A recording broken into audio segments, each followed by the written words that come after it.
कर दीजिए सर, ये बैठक क्यों बुलाई गई? नहीं नहीं, बैठक चुनाव है तो बैठक बुलाई जाएगी। एनडीए के सभी बूथ स्तर तक के कार्यकर्ता थे, हमारे सभी पांचों दल के नेता बैठे थे, हमारे लोकसभा के प्रभारी भाजपा के सांसद आए थे, हमारे सब लोग नेता बैठ करके एनडीए की बैठक की तो होती रहती है। ये तो हमेशा हुई, कोई नया थोड़ी ना हुआ, हमेशा होती है। पांचों दल के कार्यकर्ता अभी आप गोविंदगंज में डोर टू डोर जा रहे हैं, क्या क्या आप कमी देख रहे हैं? अरे भाई, कोई कमी है ही नहीं है। मैं इतना सौभाग्यशाली हूँ कि मोदी जी और नीतीश कुमार जी के जो नेतृत्व में डबल इंजन की सरकार है, यहाँ के मतदाता जो हमारे हैं वो लोग हमसे 100 कदम आगे हैं मतदान करने के लिए। ये तो सौभाग्य हमको प्राप्त हुआ है।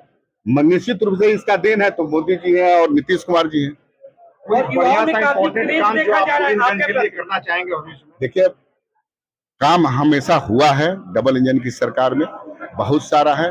एक गोविंदगंज घाट पे बहुत बड़ा प्रस्तावित पुल है जो सीधे इंटरनेशनल रक्सौल से जोड़ता है, जिसमें हम लोग बड़ी प्रयास किए थे इसके पहले। निश्चित रूप से वो गोविंदगंज घाट पे पुल जो जाकर के सलेमपुर में मिलता है वो मेरे प्राथमिकता में नंबर 1 होगा। और बहुत सारी है जो काम करने के लिए, बहुत सारे छोटे रोडों को RWD रोड को PWD में कन्वर्ट कराना, बहुत जगह स्कूल अभी कुछ जगह ऐसे बचे हैं, और बहुत सारे डिग्री कॉलेज महिलाओं के लिए, पहाड़पुर में जैसे कोई डिग्री कॉलेज नहीं है महिलाओं के लिए, बहुत सारा काम है जिसको बहुत सारी प्राथमिकता में किया युवाओं जाए। में काफी क्रेज देखा जा रहा है आपके प्रति, क्या कहेंगे? अरे नहीं नहीं, युवाओं, देखिए सबसे ज्यादा आबादी युवाओं की है। निश्चित रूप से हमारे नेता आदरणीय चिराग पासवान जी युवा बिहारी लिखते थे, युवा बिहारी चिराग पासवान। और देश का पहला राज्य है जहां पर ये बिहार, जहां पर हमारे आदरणीय मुख्यमंत्री ने युवा आयोग का गठन किया। तो युवाओं के बारे में अब चिंता बिहार में हो रही कि उनका कैसे उनका आत्मनिर्भर बनाए, और युवा की ताकत सबसे ज्यादा बिहार में। तो युवा का आशीर्वाद अगर मिल रहा है मेरे लिए सौभाग्य की बात। सर, गोविंदगंज विधानसभा में आपकी किससे लड़ाई है? लड़ाई किसी से नहीं है, बस हम लोग आगे बढ़ रहे हैं। हम लोग लड़ाई नहीं, हम लोग लाइन खींचने वाले होते हैं, फिर पीछे मुड़ के नहीं देखते हैं कि कौन है, ये सब में नहीं है। गोविंदगंज का इतिहास हमेशा रहा है कि एनडीए का प्रत्याशी एक बड़े अंतराल से जीता था और आ रहा है। 15 में भी मैं लगभग 29,000 से जीता था, 20 में भी एनडीए जीता और फिर 25 में भी एनडीए जीतेगा बड़े लंबे अंतराल से। बिहार में एनडीए कितना सीट ला रहे हैं? हम तो कह रहे हैं 2025 225 और फिर से नीतीश एनडीए। चलिए सर, बहुत बहुत धन्यवाद। आपका नाम क्या है? विवेकानंद पांडे, इसी प्रखंड का ग्रामीण क्षेत्र का रहने वाला हूं, और मैं विद्यार्थी परिषद से भारतीय जनता पार्टी में आया हूं। मंडल अध्यक्ष से लेकर के जिला महामंत्री तक का दायित्व का निर्वहन किया हूं। अभी वर्तमान में मुझे इस चुनाव से संबंधित गोविंदगंज विधानसभा का भाजपा के द्वारा संयोजक बनाया गया है।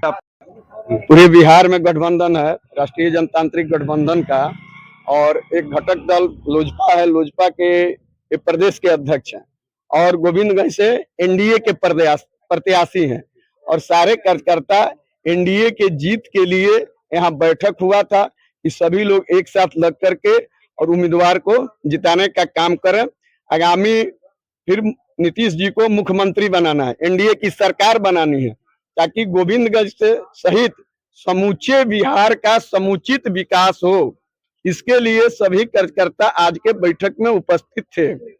ये बताइए कितना पार करेगा हमारे विधायक राजू तिवारी? लक्ष्य तो हम लोग 1 लाख रखे हैं। हाँ, आप लोग साथ है?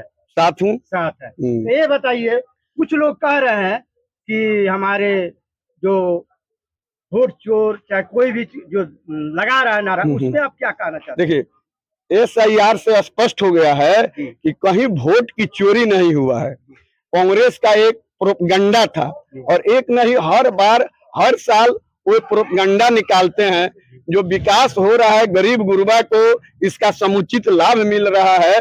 गांव गिरान में आप देख रहे हैं कि गांव के गरीब जितना खुशहाल है, शायद कांग्रेस के जमाने में नहीं था, राजद के जमाने में नहीं था, जो नरेंद्र मोदी और नीतीश कुमार के जमाने में खुशहाल है।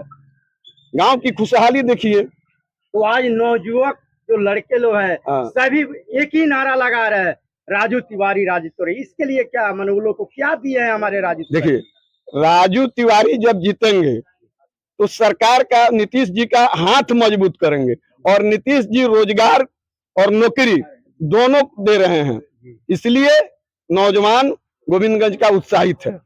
आप मीडिया के माध्यम से गोविंदगंज की जनता को आप कुछ बताइए संदेश संदेश अरे संदेश तो यही है, गोविंदगंज की जनता नीतीश कुमार के विकास से प्रभावित है, उसका लाभ ले रही है। आगामी वे लोग यही सोच रहे हैं कि फिर हम नीतीश कुमार जी को जब मुख्यमंत्री बनाएंगे तो हमको लाभ मिलेगा, गोविंदगंज का समुचित विकास होगा, तो मेरा भी विकास होगा।